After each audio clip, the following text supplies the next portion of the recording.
Yeah, John Kerry in the house here.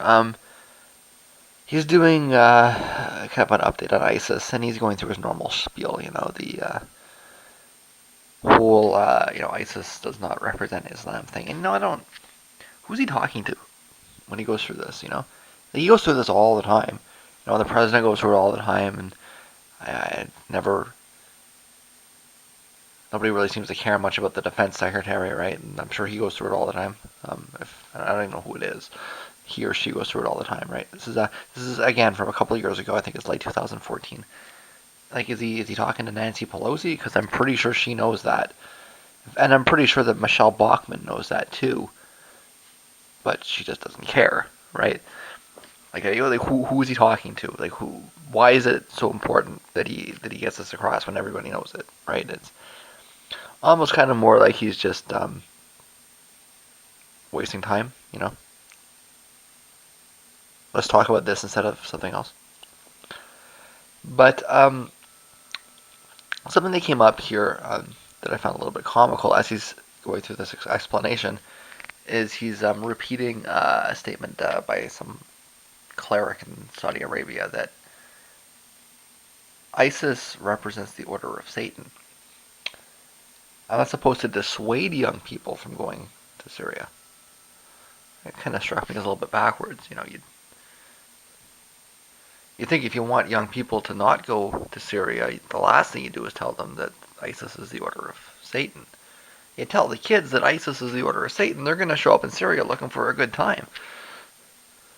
Kids love Satan. You'd think that as an American politician you'd have figured that out by now. But maybe that's just the point. I'm reminded of the Crusades. Now you crack open a history book on the Crusades, you're gonna, this is a lengthy event. It's a complicated thing. There were a whole bunch of different crusades. Each one of the crusades had a different motive behind it and everything else. But one of the kind of themes running through the crusades is the idea that one of the dominant motives behind them was as a way for popes and other despots in Western Europe to get rid of these feisty Germans that had come under their rule, right? So it was something that had happened in the years previous to the Middle Ages, was that all of a sudden there are all of these barbarians existing within the boundaries of the empire, and these barbarians, I mean, they're mostly Germans. They're Slavs too, but they're mostly Germans.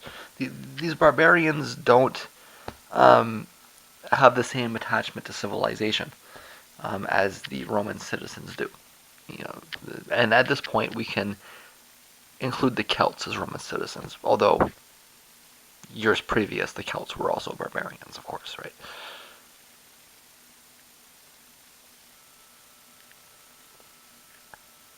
So what do you do when you're the Pope and you've got all these rowdy, drunken German barbarians that just want to start fights? Well, you say, and you've got two problems, right? One problem is you've got all these drunken German barbarians that just want to start fights, and the other problem is that you've got these, these uppity Muslims over on the other side of the empire that are trying to steal half your land. So you take your angry, rowdy German barbarians and you tell them to go fight the uppity Arabs, and you solve two problems with one stone.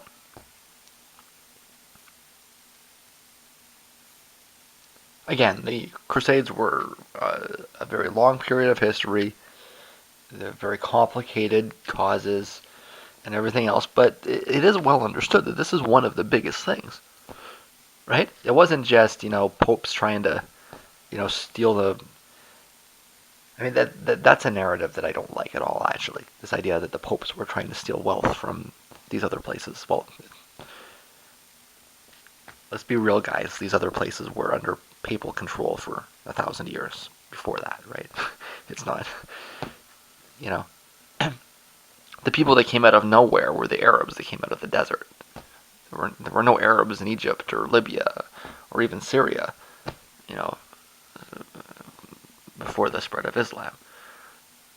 Those areas were Greek, and in Egypt had its Coptic majority and everything else, right? But they weren't. They sure weren't Arab. They didn't speak Arabic.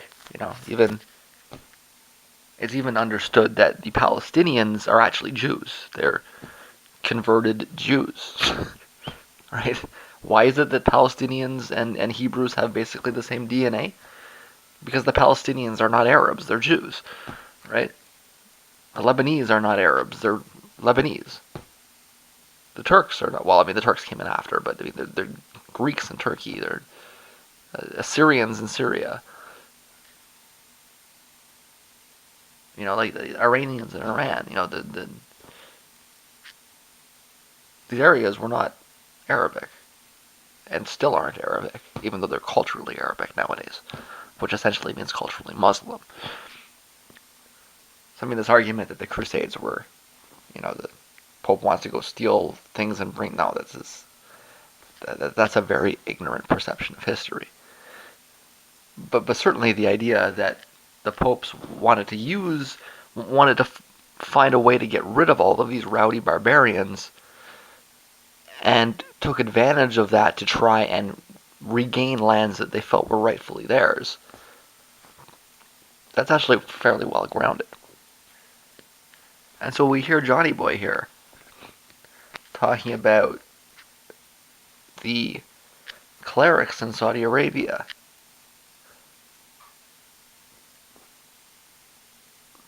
calling ISIS the Order of Satan as a means to prevent young people from getting involved.